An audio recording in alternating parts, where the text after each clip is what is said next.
Hola amigos de Latin Life, una vez más, lunes y con ustedes Daniela del Garbo.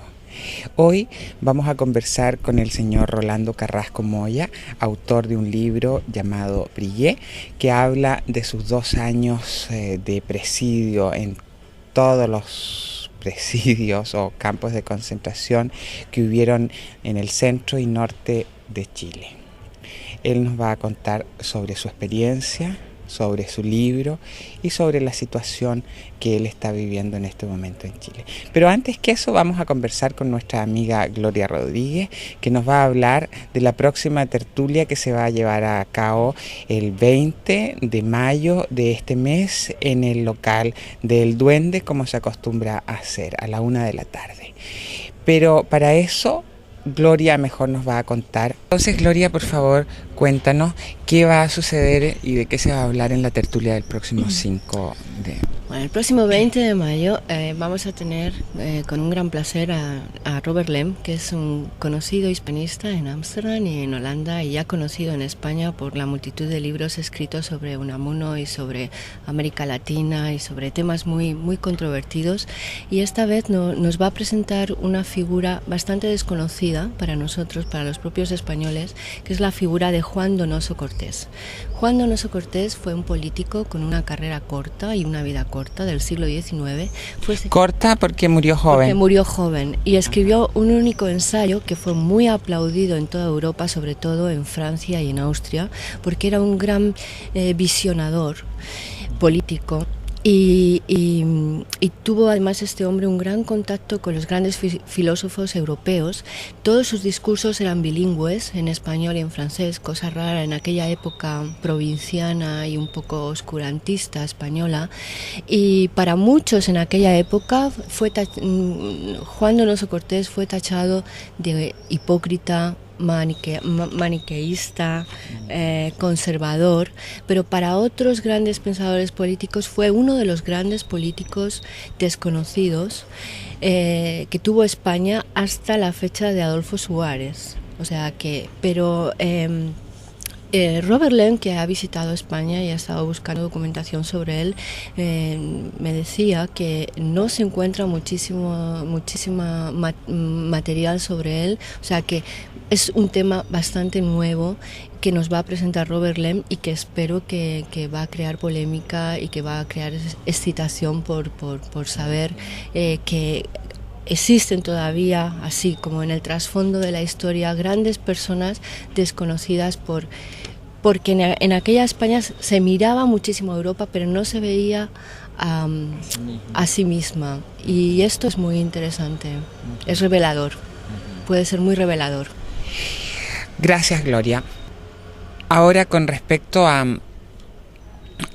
la promoción de la tertulia, ¿dónde puedes encontrar tu información, además de la agenda Redoble? Los programas siempre están en las librerías donde se venden libros españoles, como Quetzal, Bookhandel, y también en la universidad o en el mismo Café del Duende siempre están nuestros afiches donde se puede ver el programa hasta... Gracias, Gloria, y nos vemos entonces el 20 de mayo a la 1:30 en el Duende. La 1:30. Muchas gracias a ti. A ti. Bueno, queridos amigos, y antes de pasar a la entrevista al señor don Rolando Carrasco con respecto a su libro Brillé, quiero conversarles de algunos temas de actualidad, como es el hecho de la salida de los Estados Unidos de la Comisión de Derechos Humanos de las Naciones Unidas, cosa de que considero bastante importante y muy positiva, porque no sé si ustedes saben, ellos se oponen al Tribunal Internacional Permanente, se oponen a la detención de la fabricación de minas personales, que son una cosa atroz y terrible, que tienen miles de mutilados y de las cuales también hay millones de minas personales sembradas por todo el mundo. También por oponerse a la rebaja de los precios para los medicamentos contra el SIDA en África y en todos los países subdesarrollados. Y bueno, yo creo que si siguiera con una lista no terminaría en todo el día, Pero lo importante es, creo yo, desde mi punto de vista, que es tener conciencia de todo este tipo de cosas. Porque me pareció, y esto lo digo porque me pareció muy extraño y muy poco consciente, como digo, el hecho de que hace un par de días atrás veía a una presentadora de televisión de un canal nacional, no un canal local como este, con una bandera de Estados Unidos de blusa, ¿no? La lucía muy elegantemente y con mucho orgullo. Yo digo, ¿con cómo se atreve esta gente a tener, digamos, esa actitud tan poco consecuente respecto a las cosas que están sucediendo en el mundo entero y que de alguna manera están siendo promovidas por los Estados Unidos? El otro de los temas que les quería hablar es respecto a la eutanasia. Yo creo que es un tema que nos confronta a todos y a cada uno de nosotros.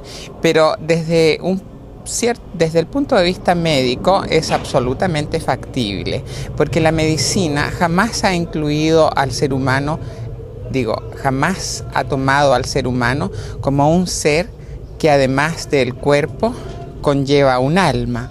Entonces, ¿qué pasa? Ellos, como mecánico de cualquier maquinaria, si una maquinaria no se considera en condiciones, por supuesto que es mejor mandarla al slow operate. Y es lo que se haría, digamos, con lo que se estaría haciendo con la eutanasia.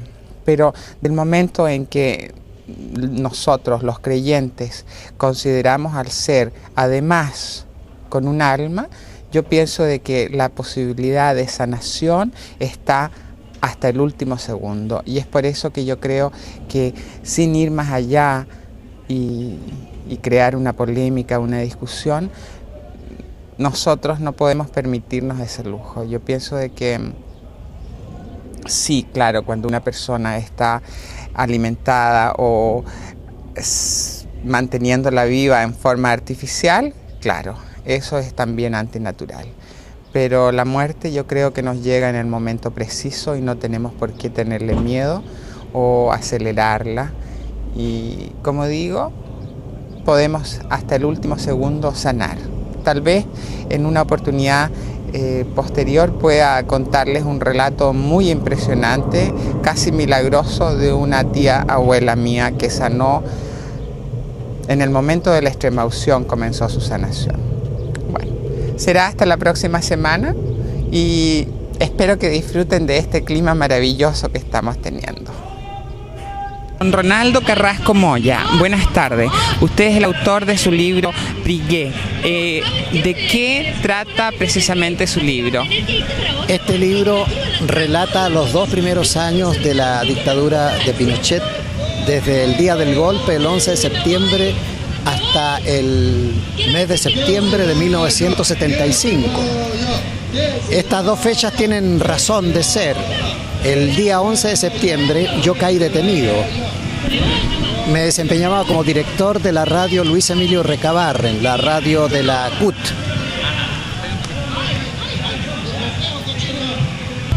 Trabajadores. Entonces, el día 11 de septiembre, antes del bombardeo de La Moneda, la Fuerza Aérea bombardeó las radioemisoras, entre otras la nuestra, bombardeó la planta transmisora y luego el ejército ocupó los estudios. De manera que nosotros fuimos detenidos el 11 de septiembre como a las 11 de la mañana, antes del bombardeo de La Moneda. Permanecí en prisión durante 2 años, sin proceso, sin juicio, y estando en diversos campos de concentración, partiendo por el Estadio Chir, el Estadio Nacional, el campo de concentración de Chacabuco en el norte, luego el campo de concentración de Puchuncaví, el campo de concentración de Ritoque, 3 Álamos en Santiago. Luego... O sea que no le faltó ningún lugar que no conociera usted.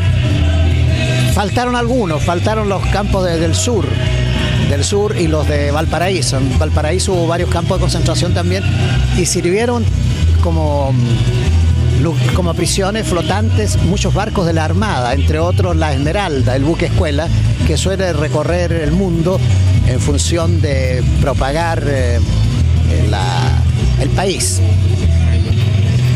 Finalmente, en septiembre de 1975 fui expulsado del país. Fui expulsado con un grupo de 100 compañeros y compañeras. Salimos de Tres Álamos en autobuses hacia el aeropuerto. Ahí nos dejaron arriba de un avión que nos condujo a Panamá. Ahí comenzó otra etapa de mi vida, que fue el exilio. ¿Después de cuántos años entonces? 2 años en los diferentes campos de concentración. Cuénteme, ¿qué fue lo más duro de todo ese periodo?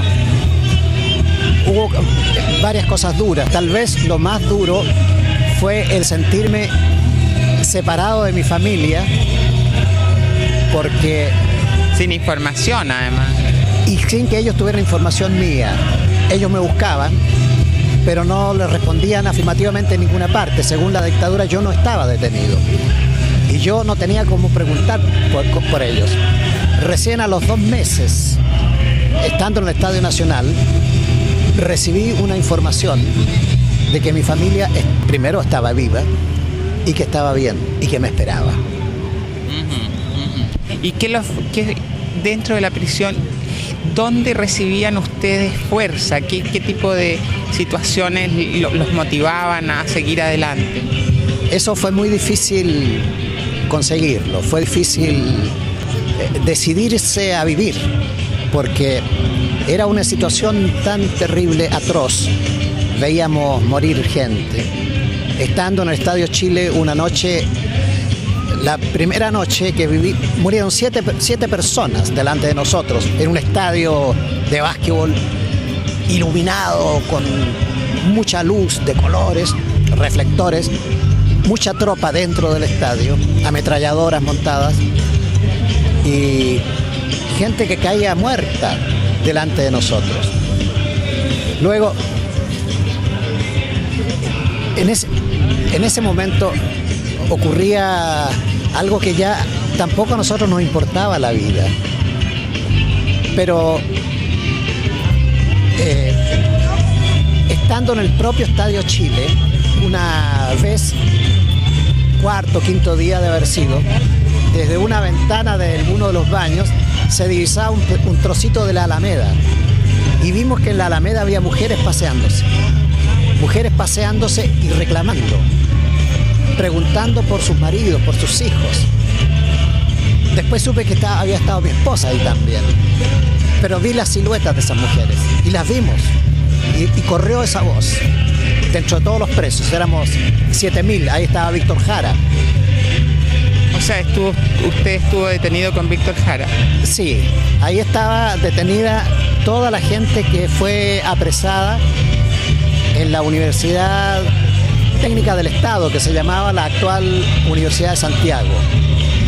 Yo vi más o menos 700 alumnos y profesores con el rector a la cabeza que estaban frente a nosotros en las graderías inmóviles, encañonados. Nosotros, los de la radio, estábamos con la gente del Ministerio del Trabajo, porque la radio funcionaba en el Ministerio del Trabajo, ahí estaban los estudios. Fue allanado el edificio, fue detenido el personal de la radio y todo el personal del ministerio, incluido el ministro, los subsecretarios. Éramos 160 personas. Bueno, entonces en el Estadio Chile, digamos, al ver nosotros que nuestras mujeres nos buscaban, veíamos que no estaba el país acabado, que no estaba destruido y que la gente no estaba inmovilizada. Eso nos dio ánimos para resistir, para decidir vivir y vivir enteros para salir adelante. Y cuéntenme, estas personas que murieron, que usted vio morir, ¿cómo sucedió? Uno de ellos fue un obrero que se quedó dormido. Estábamos sentados las 24 horas del día en nuestras butacas. Teníamos solamente permiso para ir al baño. Había que levantarse, pedir permiso. Venía un par de guardias y nos acompañaba al baño y volvíamos. Este señor estaba en la misma, cerca donde yo estaba sentado, un poco más arriba. Se quedó dormido y estiró los pies en el momento que pasaba una fila de soldados, rondas que hacían permanentemente. Entonces, topó los pies del soldado y el soldado cayó al suelo y rodó el casco. Entonces el oficial que estaba a cargo del estadio en ese momento, desde una gradería alta, le gritó al soldado que él había sido mancillado en su honor y que debía responder y debía vengar su honor y castigar a ese tipo que había sido tan audaz de atacarlo, cosa que no había hecho el hombre.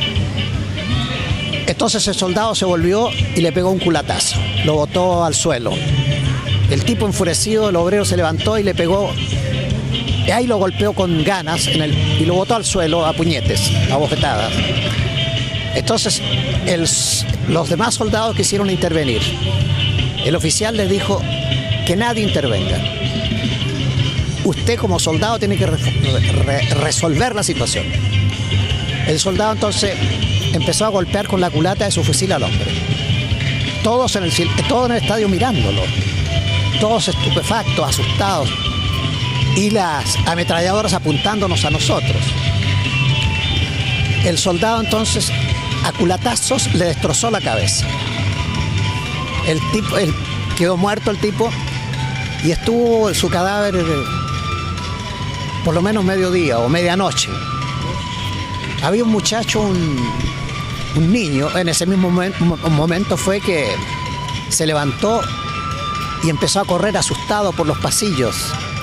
Entonces un soldado que estaba frente a él le disparó en el pecho y lo mató. Ahí quedó muerto. Una persona se tiró del tercer piso al suelo, como 4 o 5 pisos. Señor Ronaldo, ¿usted se imaginó alguna vez que tanta atrocidad podía suceder en Chile? Jamás. Había visto actos de crueldad, había visto detenciones a huelgas de obreros, se habían producido aquí en Chile matanzas muy grandes, pero siempre circunscritas a un sector, ¿no? Y el ejército ordenado de actuar por las fuerzas civiles que gobernaban, por los gobiernos de turno. Pero no me imaginé nunca una represión tan grande, tan inmensa, que copara tanta gente. Esa primera noche que estuvimos en el Estadio Chile, de haber sido el martes 12 de septiembre, habíamos 7.000 personas en el Estadio Chile. Vi la gente de la Universidad Técnica del Estado, la gente de la empresa editora Horizonte, que era una empresa bastante grande, editaba varios diarios favorables al gobierno de Allende. Y luego el odio que les habían enseñado a las tropas, que eran muy crueles. Una acción de una cobardía además muy grande, porque ustedes estaban indefensos, absolutamente indefensos, y todos los detenidos estaban indefensos. Habíamos sido sacados de nuestro trabajo. Había gente que estaba ahí en el Estadio Chile con camiseta y calzoncillos, es decir, fueron arrancados de su hogar desnudos en la práctica, sin zapatos, y ahí estaban día y noche. Luego nos tenían enceguecidos con la luz de los reflectores, con los gritos en los altoparlantes del estadio. Además, no se nos daba comida. Y además que no sabíamos cuándo era día o cuándo era noche, porque el estadio estaba cerrado y con la luz muy potente de los reflectores, disparos en el interior del estadio, olor a pólvora y constantes arengas de los oficiales que nosotros éramos rehenes, que por cualquier soldado que muriera en cualquier lugar de Chile iban a fusilar a 7 de nosotros que estábamos ahí. Eso fue el comienzo, y ese clima se mantuvo durante todo el periodo. Los 2 años que estuvimos presos, que yo estuve preso, fueron de una tensión constante, de una vejación, aislado de la familia. Incomunicado desde la familia. Incomunicado. Después de un tiempo autorizaron, cuando estábamos en Chacabuco, la visita a los familiares. Señor Carrasco, y cuénteme, ¿cómo sintió usted el hecho de que en un momento dado Pinochet haya sido o se haya autodenominado senador? Esa es una de las vergüenzas nacionales, porque él dejó una constitución que es la que nos rige y es la constitución que ha administrado el gobierno civil posterior, los 3 gobiernos civiles, sin intentar cambios de ninguna especie. Y han seguido aplicando la misma política económica. Bueno, yo pienso que esa constitución además estaba dirigida a permitirle al neoliberalismo ingresar sin ningún tipo de trabas, además del resto. Exactamente. Entonces, esta constitución no se cambió, no se hizo ningún intento por cambiarla y dejaron de haber los detenidos masivos, dejaron de haber matanzas masivas, pero en muchos aspectos se ha aplicado una política represiva muy fuerte, muy violenta del gobierno, con las mismas Fuerzas Armadas, las mismas policías de la época de Pinochet, sus mismos mandos, su misma oficialidad. Una represión muy grande ha habido y la hay contra los pueblos mapuches en el sur de Chile permanentemente. Y los estudiantes cuando han hecho huelga, los maestros, etc. ¿Qué significó para usted o cómo sintió usted la detención de Pinochet? Fue una de las alegrías, me parece que mayores de mi vida. No sé si será la mayor de mi vida, pero fue un hecho increíble. ¿Cómo pudo caer este individuo en manos de la justicia? Aquí hubo un salto de contento en todo el país. Luego, el gobierno de... Yo creo que el salto de contento fue en todo el mundo a las personas que luchan por la justicia.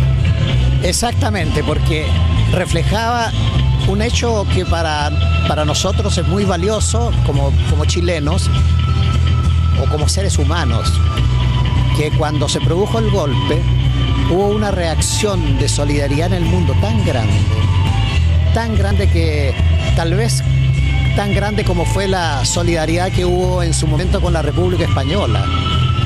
Y no solamente muy intensa, sino que muy larga. Es una campaña solidaria que existió en todo el mundo, en toda Europa, en América Latina, en Oceanía. Una solidaridad que se reflejó de mil maneras. Yo estuve en el exilio y pude palparla. La atención, el cariño, la ayuda que se nos dio a los exiliados y luego la ayuda que enviaban al interior del país para las familias de los muertos, para las familias de los presos políticos. El apadrinamiento a las familias de detenidos, muertos y desaparecidos que organizó el MIR. Entonces, digamos, la detención de Pinochet reflejaba eso también, que la solidaridad estaba viva. Y fue muy, muy grande, muy emotivo y muy vergonzoso, por otro lado, la manera en que el gobierno de la Concertación se esforzó por traerlo y lo trajo y sin pensarlo y sin proponérselo ha llegado a esta situación en que Pinochet fue declarado reo, fue destituido de su condición de senador vitalicio, dejó de ser comandante en jefe del ejército y es un simple ciudadano declarado reo por los tribunales de justicia. Ahora, con respecto a la justicia chilena, ¿cómo ve usted el cambio y cómo se ha dado? Mucho más independiente, más apegada a los propios códigos y logró desaforar a Pinochet, su condición de senador vitalicio. Luego fue declarado reo por un juez. Los tribunales tienen contradicciones dentro. Fue desestimada esa medida, fue anulada, pero el juez que lo encausa, el juez Guzmán, tipo muy valiente, muy honesto, ha seguido adelante. Hoy día, según las noticias que tenemos, Pinochet tenía que asistir a examen médico, porque habían pedido la defensa de que estaba muy enfermo, muy viejo, y que no podía ser juzgado.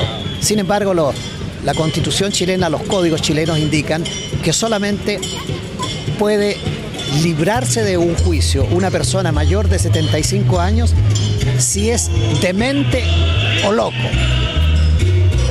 Eso algo de demente tiene, porque haber matado tanta gente no es normal. No es normal, pero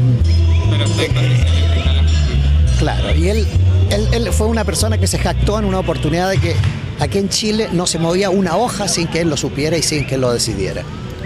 Ahora, claro, todo ese valor que demostró ante trabajadores indefensos que detuvo, que mató, que hizo asesinar, ha quedado deshecha, porque el no atreverse a enfrentar la verdad demuestra además poca hombría, poco valor, porque debiera ser capaz de reconocer lo que hizo, hacerlo con la misma soberbia que actuó antes.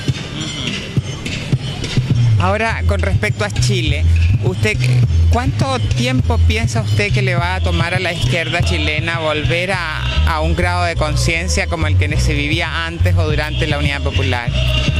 Eso es difícil pensarlo. Hay mucho esfuerzo de sectores de izquierda por reunirse, pero han pasado muchas cosas aquí en Chile, han pasado cosas en el mundo también que retardan eso. Eso por un lado. Por otro lado, la juventud se siente un poco desilusionada de la política. Y lamentablemente tiene razón, porque la juventud luchó mucho en contra de Pinochet. Sin embargo, cuando salió Pinochet y asumió el gobierno civil no fue consecuente con lo que prometió, con lo que dijo para cazar votos y con lo que pensaba esa juventud. Bueno, pero era la democracia cristiana y no nos podemos olvidar que la democracia cristiana fue el más fuerte, digamos, en el apoyo a la dictadura. Exactamente. En un comienzo la apoyó, pero luego se retiró. La democracia cristiana, incluso inmediatamente después del golpe, mandó una delegación a Italia para conversar con la democracia cristiana italiana, porque ¿por qué había condenado a la dictadura? Esa delegación no fue recibida por la democracia cristiana italiana y naturalmente no cambió su punto de vista. Eso hizo que la democracia cristiana se retractara y empezara a pensar en la monstruosidad que hizo. Empezó a apartarse del gobierno y luego pasó a la oposición.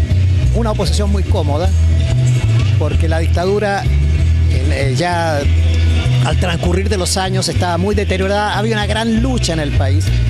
La dictadura temió, la democracia cristiana temió de que la salida en el país fuera distinta, fuera mucho más consecuente, fuera más radical. Bueno, para terminar entonces, la juventud que luchó contra la dictadura vio un gobierno de civiles, de políticos civiles, y siguió repitiendo lo que dijo Pinochet: estos políticos no sirven para nada. Desgraciadamente los muchachos tienen razón.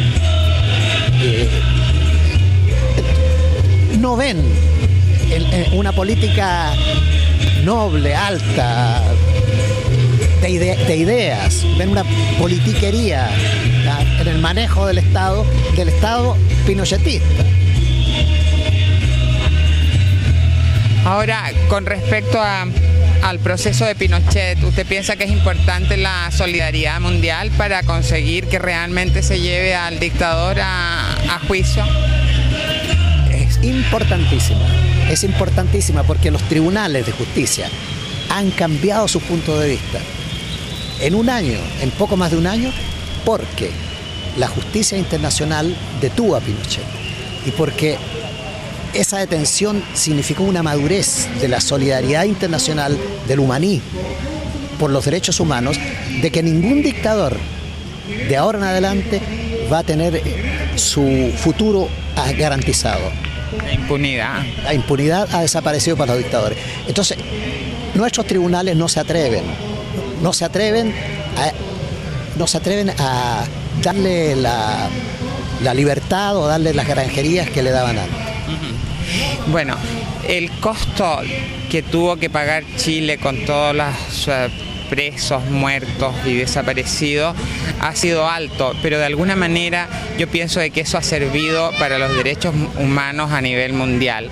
¿Usted cree que es importante que además de un tribunal internacional permanente como el que se propuso en el 98 en Italia, sería importante un tribunal internacional a nivel económico para parar todos estos fraudes que se hacen a altos niveles? Yo creo que sería indispensable, pero veo difícil porque hay mucha corrupción